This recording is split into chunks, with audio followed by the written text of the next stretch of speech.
Greetings, Earth people. Well, today is August 22nd, and so once again we are on the cusp, and so it is time for 5 minutes with the Flawed Guru. Let me look at my watch here and see. Okay, we'll try to keep it to around 5 minutes. This is, for me, a very interesting and significant cusp, because this is the time now when we are entering the period of the brown bear, the period of the harvesting time, from August 22nd until September 23rd. September 23rd this year we're going to hit the equinox. So this period goes from now until the equinox, the third period of summer, the third period ruled by the south and the mouse, and the period, like where the power of the sun, which has been so strong, is now beginning to wane. And so at the end of this period, once again, the length of the days and the nights will be equal. In other words, the power of the light is waning and will continue to wane until December 22nd. And the power of the dark is rising. And until September 22nd, when they reach balance, So, this looking at cycle of light and dark throughout the years, and in relationship to the earth, is really something that we can learn from. When you look into the Quran, then there are surahs, and I'm reading it not in Arabic but in English, and I haven't finished reading the whole thing. I read it 3 times before, but I'm reading it again. I haven't read it for quite a while, and I'm reading it again, and it's interesting that just as Jesus would sometimes talk in parables, that in some of the surahs, like in the bee, Muhammad will describe a natural phenomenon, such as that, God or Allah, gives the power, for the plants to produce fruit. And he'll say, here is a similitude, which I kind of compare to a parable. For a parable is more when you're telling the story. The similitude is kind of like a metaphor. Here is a metaphor that if people can meditate on this, then they will learn something about the nature of reality. And so, one example, like he talks about the bee, and different things like that. So, in nature itself is a teacher. Natural phenomena is a teacher. And we've been through the period of time now, like beginning there in April, going through the Aries period, the period of the Falcon, the period of rising energy, electrical energy rising from the earth, the snows melting, all these things. We've been through that period. And then we went through, the sowing time, and we went through the ripening time, or the long nights time, the growing time, the long nights time, the ripening time. And now we're in the harvesting time. Now it's time to harvest the fruits. And so, for instance, inside I could have it. I didn't even know that I had a plum tree in the backyard. This plum tree just came out of the earth. It wasn't planted. It just grew naturally. And it just looked like a bush. It's actually behind me back there. It's behind me. It looked like a bush.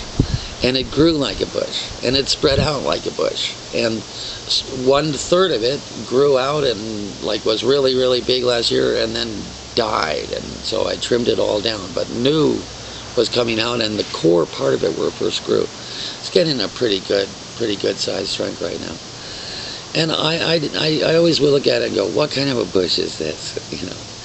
And then just this week I was looking at it, and I saw 2 little red things on it that looked like apples, and they were still a little bit hard. They were dark red, but a little bit hard. So I picked them off and everything, and tasted one. It was a little bit sour. I still didn't know what it was. But then a couple days later, I saw two more. There isn't much fruit on it. But these are little plums, deep red plums. And one of them that I picked off, it had ripened to the point where it was very, very soft. And so I went ahead and tasted it. And it's like this delicious plum provided by the earth. And our apples in the back are at the point. Linda's been picking off some of the apples and cutting them up. Not really big apples, but this year bigger than usual. Our peaches and our pears didn't come in because we had a late frost and it killed the blossoms. But the apples survived, and some of the plums survived without my even knowing it. Without my even knowing that it was a plum tree. Anyway, so this is the harvesting time. And you can see it once again, you know. And this is the time of the brown bear. And in astrology, this is the time of Virgo. And I'm going to just jump over to that for a while, because this year it was interesting that I had never heard of the asteroid or dwarf planet named Chiron. And there's a discussion amongst astrologers. I read more about it earlier, and I've forgotten a lot, you know. This, you know, asteroid was detected this century, the past century, in the, you know, the middle of the 1900s, or maybe around 1976 is when people began writing about it, astrologers, and, you know, identified it with Chiron, the centaur, or the king of the centaurs, who raised the Greek nobility, you know, who taught them the virtues and skills that were necessary to be a noble man. And he also had an incident with Hercules where he was wounded by a poison arrow. And he was immortal, so he couldn't die. So he continuously suffered from this infection, from the wounding, and could never be healed. And yet he was the patron of the healing arts. He is the wounded healer. And the asteroid itself is very interesting because it has a strange orbit where it links the inner, it travels, you know, between the orbits of the inner and outer planets, and so it's seen as a healing force, and it's seen as a transcending force where we can transcend the lower realms of vibratory energy and the higher realms of vibratory energy. And there is a debate amongst astrologers as to whether it is actually the ruling planet of Virgo. Because traditionally, before people were aware of this, they felt that Mercury was the ruler of Virgo. And Mercury also is a very magical planet. I'm not going to talk a lot about it. You can look it up. But, you know, it's a messenger of the gods. It also has an element, you know. It's the messenger of the male aspect of God, of divinity. It is Zeus's messenger to different realms.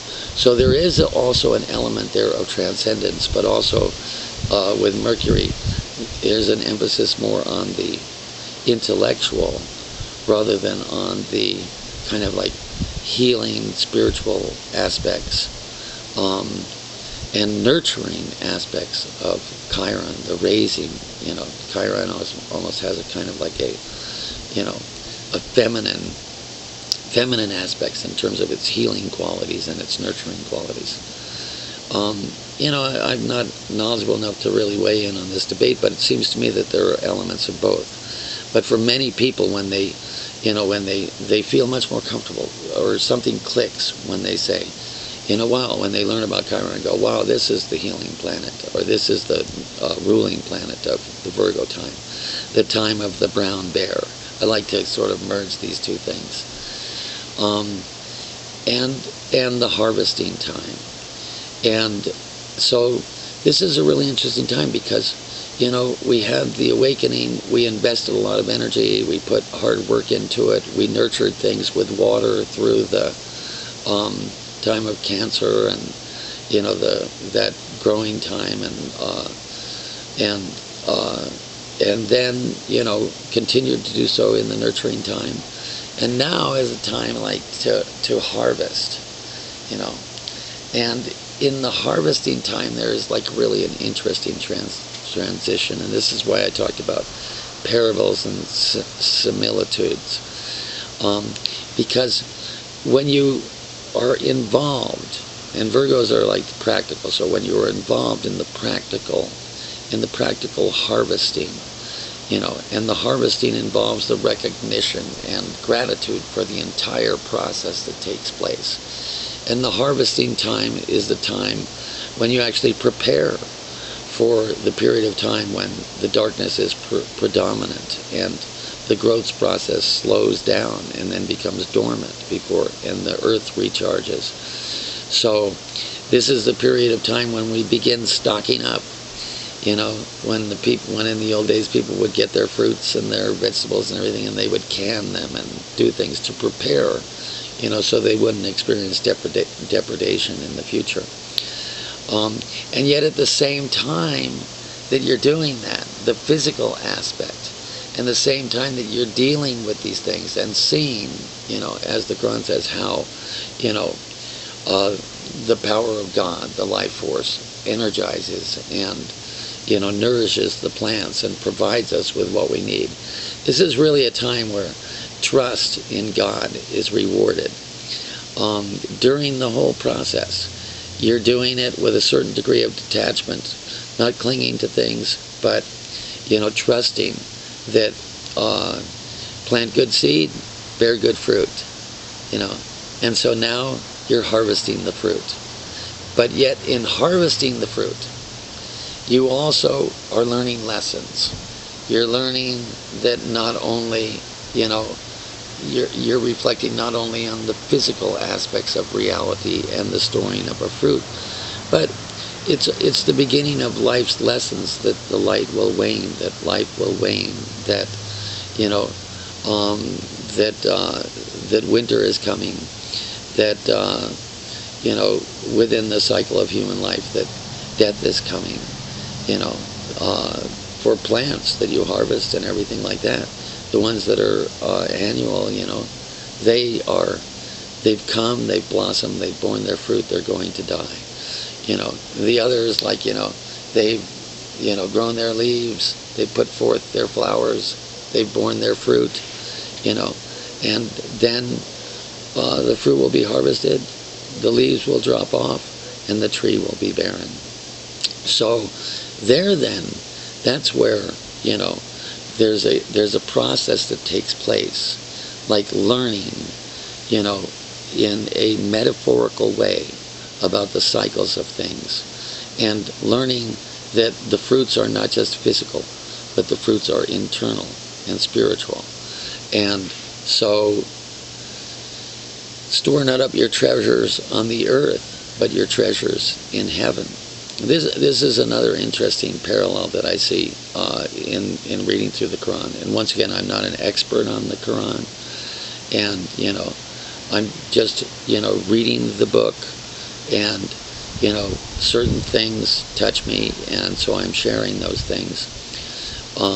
Just as I like to share from the Bible and the Bhagavad Gita and the Bhagavad Gita and the Dhammapada and other books of, you know, sacred books and books of wisdom that have come down through the ages. So store not up your treasures in heaven, you know, on earth. Store not up your treasures on earth, but, you know, in heaven. And then this brings us to questions of life in the physical world and life in the spiritual world. Just interesting, just by chance, a friend of mine recommended a book called Proof of Heaven by a neuroscientist who had a near-death experience and went into the spiritual world. And he was a scientific-minded person. He was a doctor, and who performed brain surgery and had basically a materialistic scientific view of the world. And when his brain was infected by a life-threatening bacteria that basically ceased all activities in the brain, then he had a series of conscious experiences in an amazing realm that he counts in his book, you know, Proof of Heaven, and comes back with a completely different perspective on life. And the reason why I mentioned the Quran there is that because many times the Quran says, which do you think is more important? Life here on earth or the hereafter? If you solely prize the life here on earth, then the Quran itself warns of dire circumstances. If you live primarily for the afterlife, then you'll dwell in a land where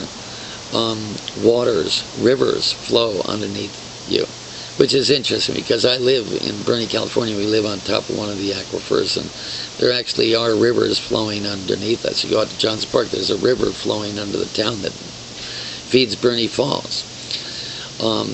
So, I'm sort of taking in these things and evaluating them myself. I believe in a loving, compassionate, divine being, in the one. And I believe that, there's an ongoing process that's going on for all of us.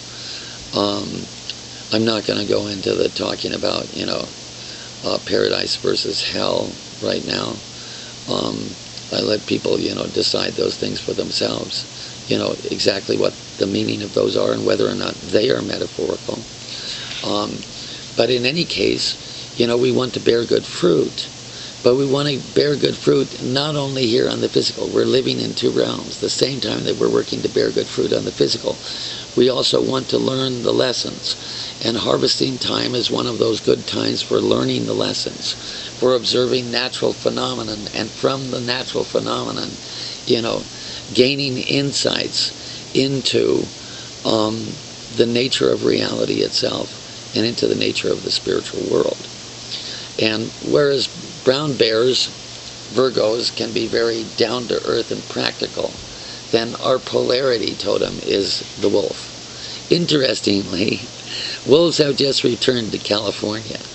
There may have been some that weren't detected, but in terms of detected wolves, the first verifiable wolf pack living in California has just been reported in Siskiyou County since 1924. And one of the guys from the Fish and Wildlife Service said, we figured that we've been kind of expecting them to come back soon, and they're very excited, like that wolves have returned to what before 1924 was their native habitat.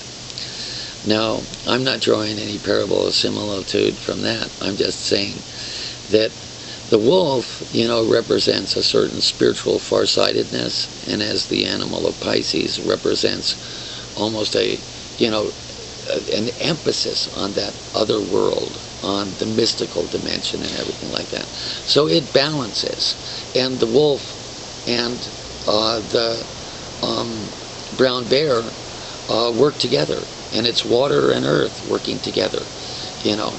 There's a cleansing, there's an emotional bridge that opens up during this period of time that can open you up to the mystical dimension. And that process of, grounding, emotional cleansing, and opening up, that it is grounded in, the practical accomplishment and observation of things here on earth. So this is my message here. I went well over 5 minutes. I looked at my watch, thought I could keep it to 5 minutes.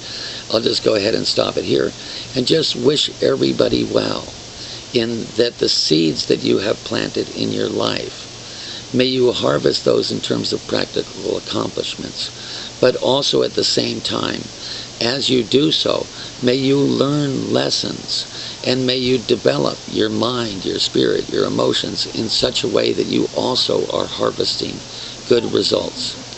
So my daughter just got home. My daughter is visiting me, and they just came back from the store. So I'm going to say goodbye and just wish you all a happy harvesting time.